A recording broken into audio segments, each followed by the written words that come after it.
Hello everyone, this is Sincere, a Teacher Sincere's channel, and welcome. So I'm going ahead and do my planned book haul, which I had been preparing for. I actually had recorded most of the video, but then I decided that it seems like I was taking in my breath so much like that, and I'm like, I'm going to re-record this because I don't like this breath intake.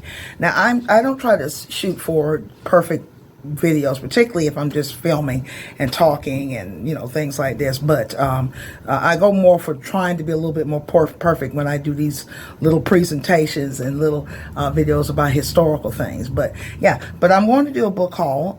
This is my fall book haul, and I also want to mention before I get started, I've started Jose Saramago's book Blindness, and I know that it's backwards here, and I don't know how to make it go the other way. I'm going to have to read up and find out how to make so the title and the name will not be going backwards. I feel so stupid because I don't know how to do it, and I haven't had time to really find out how to do it. I thought I actually had figured it out earlier on my phone, and I have not figured it out. So maybe eventually I can start filming books instead of showing them backwards, or either I have to do like the little snipping cuts and put them up next to my face, which takes a little bit of time, not a lot of time, but it's a little bit extra time trying to find extra one to put up next to me. My mother keeps sneezing. I don't know why. But anyway, yeah, I was sneezing earlier. I actually messaged a student, was responding to a student that had messaged me, and I sneezed in the middle of my return message. But anyway, but yeah, I'm going to do a fall book haul, and these books come from the library, also from some other places that I bought them from. I tend to, as far as books are concerned, besides getting cheap Kindle books or free Kindle books, I also get a lot. I used to also most of the time buy books that are used books. I've been doing this for a number of years now, particularly since paperback books and books just in general, the prices have shot up.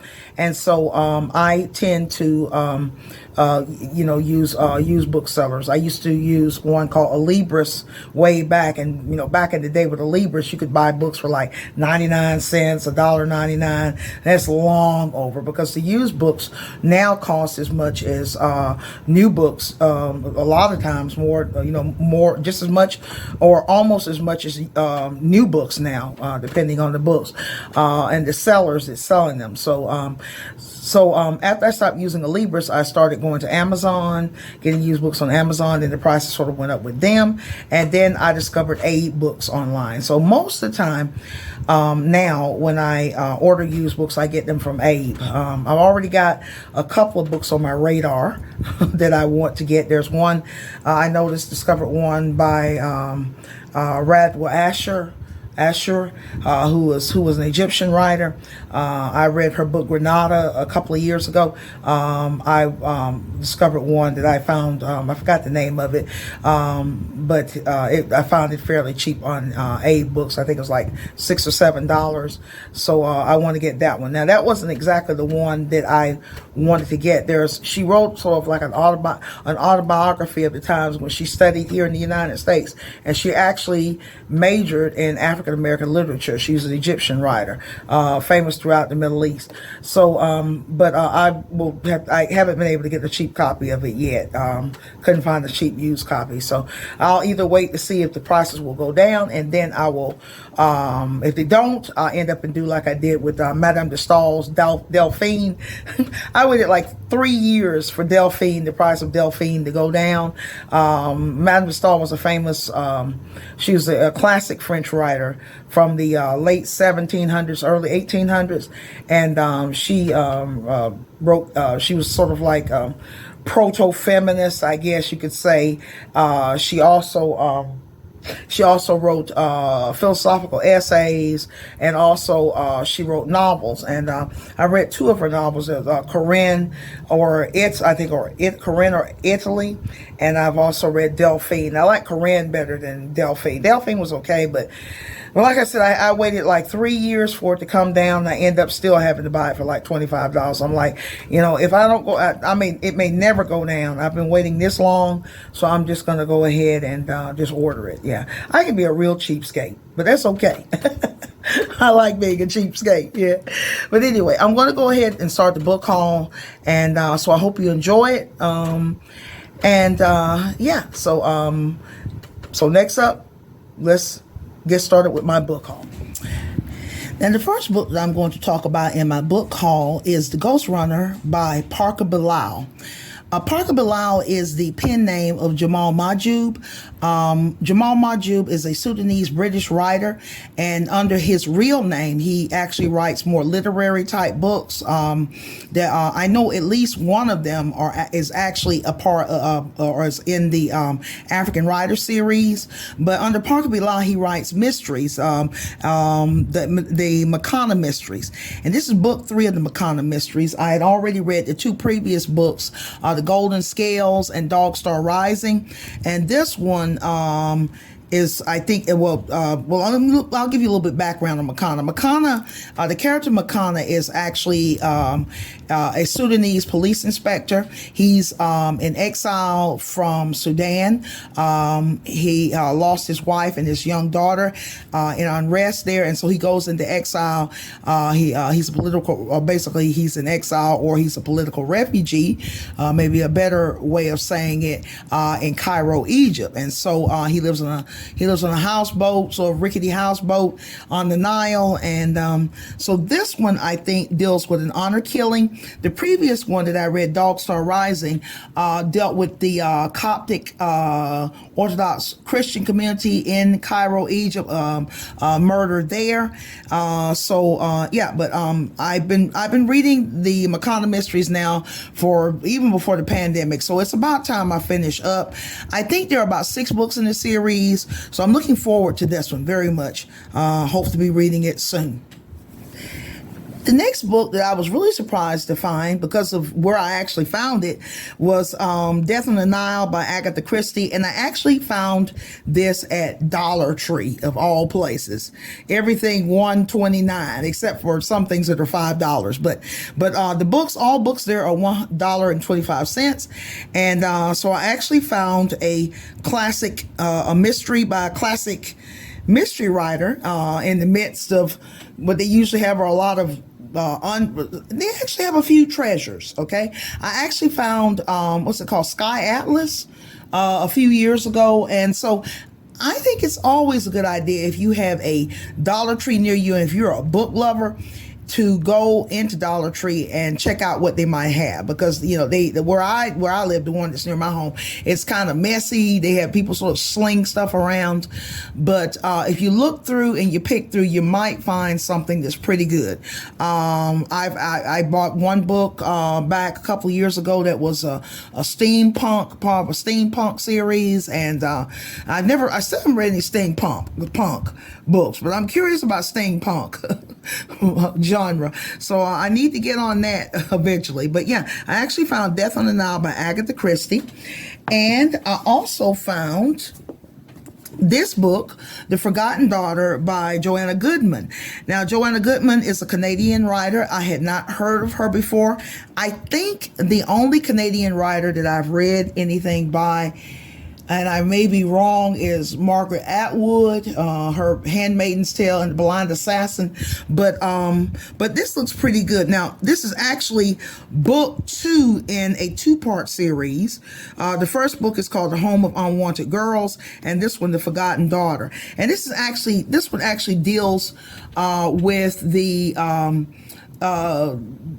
separatist movement, the Quebec separatist movement that was in the news back a number of years ago.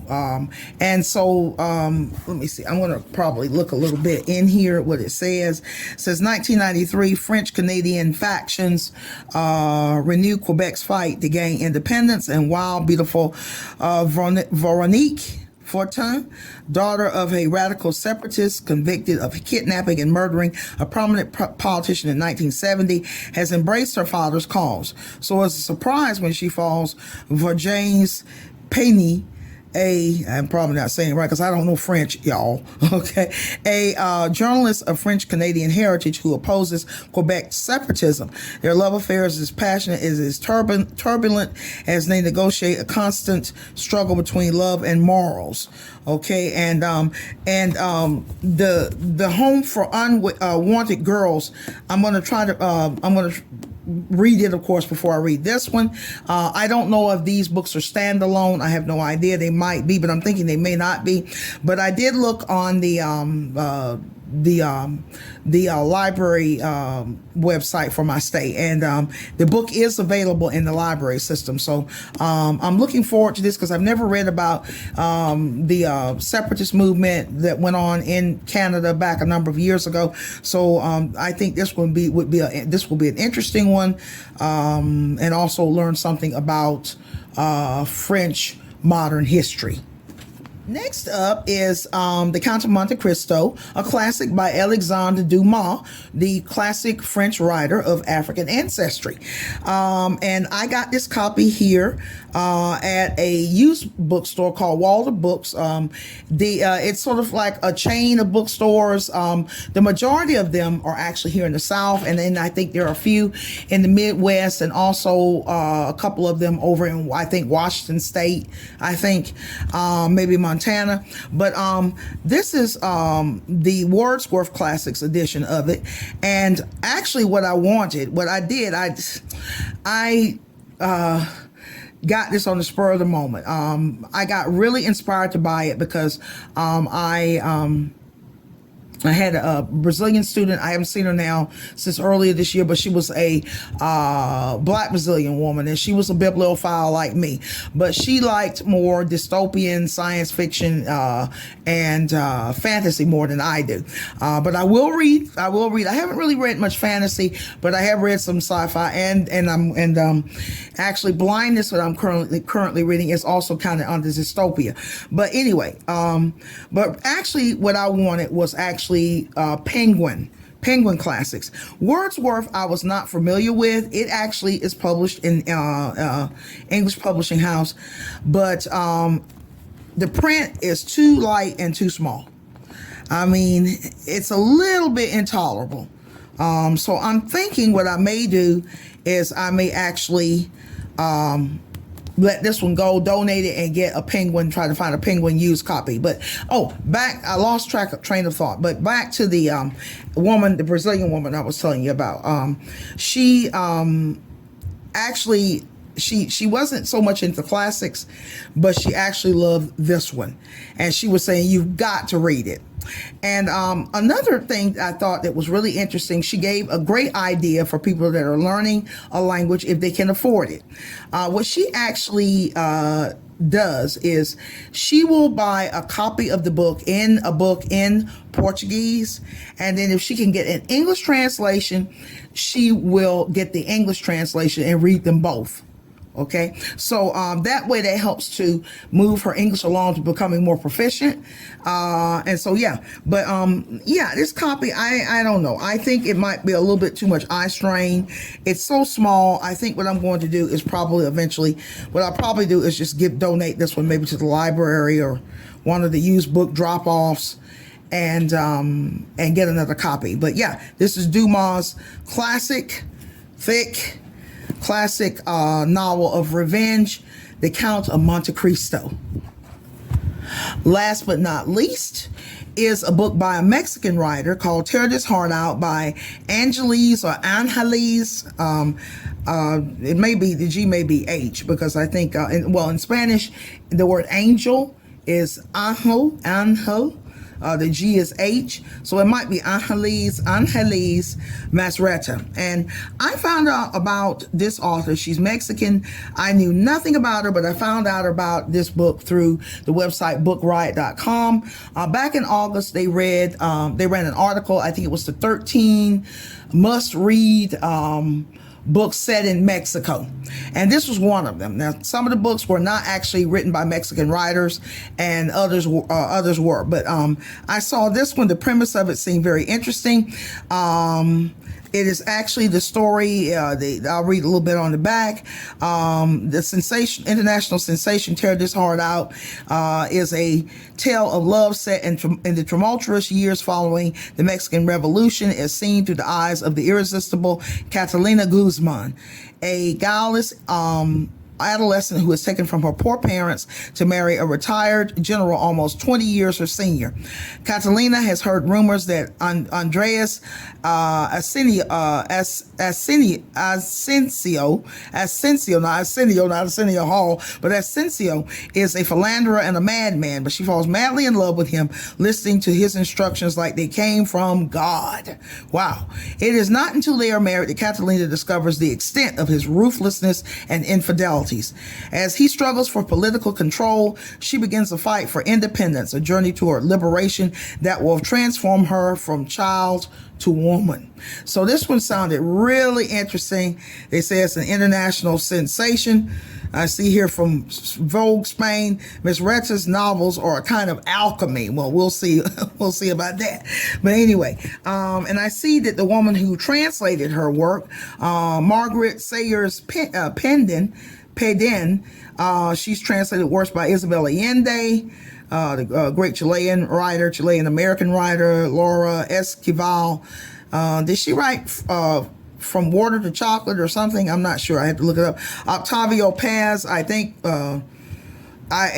he's a poet, but I don't know. He's South American. Okay. Pablo Neruda, I do know. He was Chilean, if I'm wrong. And I read his, I think a complete collection of his poems back several years ago, I guess around 10 years ago, maybe. But I really like his poetry. Really, really good. I would say he's up there among my favorites, like Mahmoud Darwish, the national poet of the Palestinians, Nizar Kabani, the poet of love of Syria, Farrokhzad, the controversial woman poet from Iran. Who else do I like this poet? I can't think. Oh yeah, I did a video about Nazim Hikmet back months ago, the Turkish poet. And so yeah, but I'm looking forward to this. I got it used. I actually got this one used from Abe's book, so it looks like in pretty much kind of mint condition, I guess. It hasn't been beat up a lot. Okay, so it's pretty looks like it's pretty new. Might have yellowed a little bit around the edges. I don't know, or it may have been beige like that from the beginning. I don't know, but anyway, but yeah. So this is Tear This Heart Out. Certainly a strong title by Angeles Masretta. Well, that's the end of my book haul. I would say this is my end of summer book haul. Actually this month, and it might be next week, the library in my hometown will be having the annual fall book sale. They have a book sale every season, but I probably won't be going because I just don't have any more room for any more books at this point. I just don't. So I don't know when I'll be doing a book haul again. I might just do library book haul maybe. Yeah, I did have one library book in here. Yeah, so I feel pretty excited about these books that I got here recently. I am going to have to go ahead and try to move fast with Jose Saramago's book. Working and then trying to get time to read, it can be kind of tough. And it seems like I always have some sort of paperwork that I have to do. And then of course I have students that, I get messages from my students from things that they need, and I need to answer questions for them. Sometimes, I had a student this week, she wanted me to correct a sentence of hers. At least she said a sentence. She didn't send a whole document. I've had students send me whole documents, and I've corrected it, but it's no problem. I've edited it for them. I've edited student resumes, looked it over, gave them some critical, gave them some, told them what they need to do, some constructive criticism, and on their resumes. And so she just had one sentence that she wanted me to correct. So I corrected her, sentence. She wanted me to make it better. She said, make it better. So I made it better for her and sent it to her. And but yeah, finding the time and the energy to read. it's kind of tough when you get my age and then you're, working, teaching, and people think that, teaching, it's not like, physical labor, but teaching, it can take a lot out of you. It's not an easy job. I mean, if you take it seriously, it's not an easy job. It can take a lot out of you. And for me, being an introvert, I will talk, but it's sometimes it's almost like I have stage fright almost. Before class, I will feel like I just can't do this. Oh, it's going to be terrible. I just don't want to get up and talk. And it's not about my students. It has nothing to do with my students. But sometimes I just dread getting up and starting the lessons. When it's time of day, when I teach from, right after noontime on up, sometimes to 8:30 at night. So, I have breaks. I do take breaks. I'm not looking at the screen nonstop, but yeah, it takes a lot out of you, and reading is important to me. I feel really, really bad if I have to go to bed at night and I haven't done any reading that day. I just feel like, I just did not, the day was just not capped off the way I wanted it to be, ended. It's just very important for me to get some reading in, but I am going to, I think, go ahead and try to narrow down the amount of books that I'm reading, because actually, instead of trying to read 6 or 7 books at a time, it's actually would be much more wiser for me just to do like what my initial plan anyway has been for years. Just read 3 books that are part of 3 genres: one fiction, one Christian or Islamic book or religious book, and one nonfiction. One nonfiction, maybe historical or something on politics or society. So I think my reading would move along much more faster if I would just stick to maybe 2 or 3 books at a time. It really would, because if you're trying to juggle 7, and right now I'm just basically reading, well, there are about 3 books that I'm just not touching very much. Najib Mahfouz's book, I finished Midak Alley. What was the other? Miramar that I started is just lying in the dust right now at this point. I am going to pick it back up, but now that I checked these books out from the library, Blindness and Parker Bilal's book, I'm just mostly going to try to focus on them, because since they're library books, I've got to hurry up and try to get them out of the way. One good thing though, these books came from my local library, so if I don't finish them on time, I can go back and pick them up. Unlike if they were at another library, and it might be a long time before I could get the book back. So yeah, but that's the end of my book haul. I hope you were intrigued by the variety of themes that I had.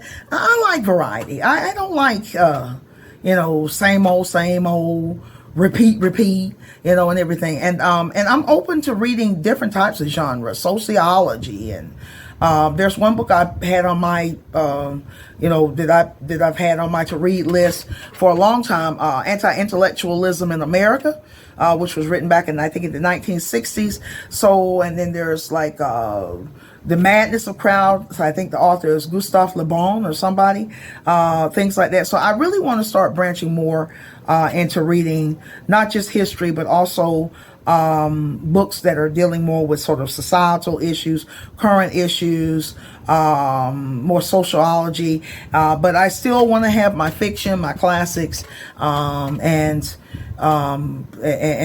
religious books. I don't want to let those get left out. So yeah, but I'm going to end here. I hope you enjoyed this video and learned something new.